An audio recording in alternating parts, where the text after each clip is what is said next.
Halo teman-teman, Assalamualaikum warahmatullahi wabarakatuh. Perkenalkan, nama saya Lian Nurdiana. Saya dari Fakultas Agama Islam, Prodi Pendidikan Agama Islam, kelas 5B. Di sini saya izin mempresentasikan terkait dengan tugas EKT 2, yang mana tugas ini berjudul Hadis tentang tata cara ibadah bagi mualaf.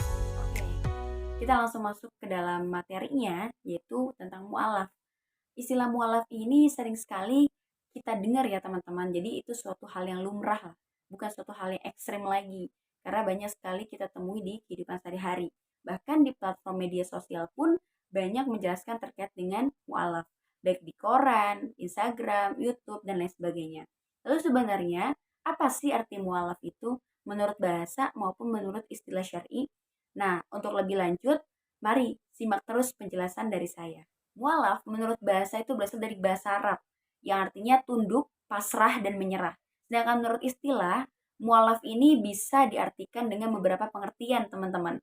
Bisa diartikan sebagai orang yang baru saja masuk Islam, atau bisa juga diartikan sebagai orang yang hatinya dicondongkan untuk masuk ke dalam Islam, atau bisa juga orang yang hatinya telah diikat untuk dikokohkan dalam Islam. Jadi seorang mualaf itu sangat luar biasa banget nih keutamaannya. Bahkan Allah Subhanahu wa taala berfirman dalam Quran surat Al-Anfal ayat 38 yang berbunyi, A'udzu billahi minasyaitonir rajim. Bismillahirrahmanirrahim. Qul lilladzina kafaru in yantahu yughfar lahum ma qad salaf wa in ya'udu faqad madat sunnatul awwalin. Artinya, katakanlah kepada orang-orang yang kafir itu, Abu Sufyan dan kawan-kawannya, jika mereka berhenti dari kekafirannya, niscaya Allah akan mengampuni dosa-dosa mereka yang telah lalu. Dan jika mereka kembali lagi memerangi Nabi, sungguh berlaku kepada mereka sunnah Allah terhadap orang-orang dahulu dibinasakan. Quran Surat Al-Anfal, surat ke-8, ayat ke-38. Masya Allah ya, dalam ayat tersebut Allah Subhanahu wa taala telah menjelaskan bahwasanya begitu luar biasa banget predikat orang yang mualaf ini. Karena janjinya Allah buat mereka yang mualaf adalah Allah akan mengampuni segala dosa-dosa mereka yang telah lalu. Jadi ibaratnya Allah akan membuka lembaran baru bagi mereka yang ingin mencondongkan, menguatkan, mengokohkan hatinya pada Islam. Lalu sampai kapan sih orang ini tuh disebut sebagai mu'alaf? Nah, dijelaskan lagi nih sama firman Allah. Quran surat At-Taubah ayat 60. Bagaimana bunyinya? Bismillahirrahmanirrahim. إنما الصدقات للفقراء والمساكين والعاملين عليها والمؤلفة قلوبهم وفي الرقاب والغارمين وفي سبيل الله وابن السبيل فريضة من الله والله عليم حكيم. Artinya, sesungguhnya zakat itu hanyalah untuk orang-orang fakir, orang miskin, amil zakat yang dilunakkan hatinya mu'allaf untuk memerdekakan hamba sahaya, untuk membebaskan orang yang berhutang, untuk jalan Allah, dan untuk orang yang sedang dalam perjalanan. Sebagai kewajiban dari Allah. Allah Maha Mengetahui, Maha Bijaksana. Nah, teman-teman sekalian, dari ayat tersebut dapat dipahami bahwasannya predikat mualaf itu adalah orang yang baru masuk Islam dan kondisi keimanannya itu masih lemah. Sehingga mereka masih termasuk dalam bagian orang yang berhak menerima zakat agar menguatkan keimanan mereka. Dan predikat mu'alaf ini tidak selamanya disandang oleh orang yang mu'alaf. Predikat ini akan berakhir ketika keimanannya itu semakin kuat atau sudah berlalu berbagai masa yang cukup sekiranya untuk mempelajari ajaran-ajaran dasar dalam Islam. Gitu ya teman-teman. Jadi mu'alaf itu nggak selamanya sampai akhir hayatnya dia itu disandang sebagai orang yang mu'alaf. Nah, orang yang mu'alaf ini pun perlu yang namanya bimbingan.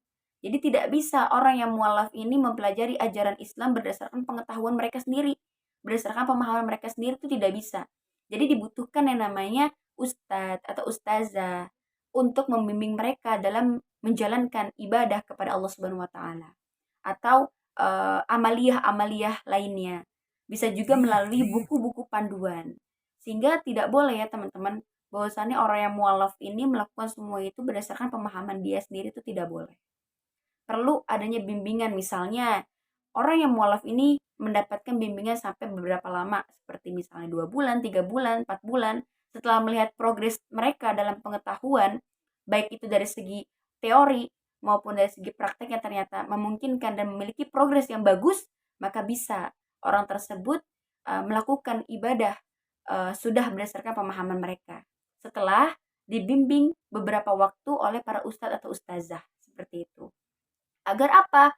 Agar meminimalisir atau terhindar dari hal-hal yang tidak diinginkan. Dikhawatirkan kalau misalnya berdasarkan pengetahuan mereka sendiri, sehingga salah pemahaman. Yang seharusnya misalnya A, tapi karena pemahaman dia seperti ini, jadi dia melakukannya menjadi B. Nah itu hati-hati. Apalagi ini berkaitan dengan ibadah kepada Allah Subhanahu wa Ta'ala.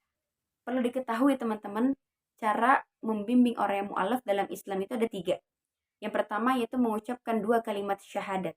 Asyhadu an la ilaha illallah, aku bersaksi bahwa tiada Tuhan selain Allah, wa asyhadu anna Muhammadar Rasulullah, dan aku bersaksi bahwa Nabi Muhammad itu adalah utusan Allah. Kemudian yang kedua yaitu ada sebagian ulama yang mewajibkan orang-orang yang mu'alaf ini untuk melakukan mandi wajib. Tapi ada juga sebagian ulama yang mensunahkannya. Jadi mandi ini hukumnya sunnah gitu. Kemudian yang ketiga, yaitu orang yang baru masuk Islam, maka mereka wajib untuk mendirikan sholat 5 waktu dan mendirikan ibadah-ibadah wajib lainnya. Tak lupa dengan meminta bimbingan dari orang lain, tokoh masyarakat, tokoh agama, ahli ilmu, agar tidak terjadi kesalahpahaman dalam mendirikan ibadah kepada Allah Subhanahu wa taala. Sebagaimana yang dijelaskan dalam hadis Rasulullah SAW, dan dari Tariq bin Asyam radhiyallahu anhu, beliau berkata, apabila ada orang yang masuk Islam, Nabi Muhammad SAW mengajarinya salat. Kemudian beliau menyuruhnya membaca doa ini, Allahumma gfirli warhamni wahdini wa'afini warzuqni. Begitulah cara Rasulullah SAW dalam mengajarkan sahabatnya. Jadi dulu itu pernah ada beberapa orang yang berbondong-bondong bertemu dengan Rasulullah SAW dan menyatakan dirinya untuk masuk Islam. Kemudian hal pertama yang paling Rasulullah lakukan kepada mereka adalah mengajarkan mereka sholat, tata cara sholat, dan ilmu-ilmu lainnya. Kemudian ketika Rasulullah SAW melihat ada sahabat yang ilmunya mumpuni untuk mengajarkan mereka, maka Rasulullah mengarahkan sahabatnya itu untuk mengajarkan sholat dan ilmu-ilmu agama lainnya kepada orang-orang yang baru masuk Islam tersebut. Kenapa? Karena sholat itu adalah pembeda, pembatas antara Islam dengan kafir. Dan sholat itu adalah tiangnya agama. Sholat itu adalah amal yang paling pertama kali dihisab di yaumul akhir nanti. Makanya betapa pentingnya kita untuk mendirikan sholat dan bisa mendirikan sholat tersebut dengan sebaik-baiknya sholat. Sehingga sholat yang kita dirikan itu diterima oleh Allah Subhanahu wa Ta'ala. Nah, ada beberapa tips nih teman-teman supaya kita semua itu bisa istiqomah, bisa semangat terus dalam melakukan ibadah-ibadah kepada Allah Subhanahu wa Ta'ala, apalagi buat orang-orang yang mu'alaf, yang baru masuk Islam dan baru mengenal Islam. Yang pertama, banyak untuk sholat berjamaah. Karena segala sesuatu yang dilakukan secara bersama-sama itu seru banget, enak banget, enjoy banget. Makanya banyak-banyak mendirikan sholat secara berjamaah di musola, di masjid, atau dengan keluarga. Kemudian yang kedua, cari tempat sholat yang bersih dan tenang. Karena tempatnya tenang itu membuat kita semakin khusyuk dan bisa merasakan bahwasannya kita tuh dekat banget sama Allah. Cari tempat yang bersih dan tempat yang tenang buat kita untuk mendirikan ibadah kepada Allah Subhanahu wa taala. Kemudian yang ketiga, banyak berdoa pada saat kita sujud. Ketika kita bersujud atau di sujud terakhir dalam sholat, maka banyak-banyaklah berdoa kepada Allah, terutama meminta kekhusyuan dan keistiqomahan dalam beribadah kepada Allah Subhanahu wa taala. Dan tips yang terakhir yaitu jangan menunda waktu sholat. Nah, mungkin cukup sekian ya teman-teman sekalian terkait dengan penjelasan mengenai hadis tata cara ibadah bagi mualaf. Semoga bisa bermanfaat. Mohon maaf jika Lia penjelasan itu masih banyak yang kurang, karena di sini Lia juga masih belajar, masih membutuhkan ilmu, membutuhkan bimbingan dari para guru dan dosen-dosen sekalian. Semoga kita semua diberikan keistiqomahan dalam beribadah kepada Allah dengan sebaik-baiknya. Amin, amin ya robbal alamin. Demikian dari Lia Nurdiana. Wallahul muwaffiq ila aqwamit thoriq. Wassalamualaikum warahmatullahi wabarakatuh.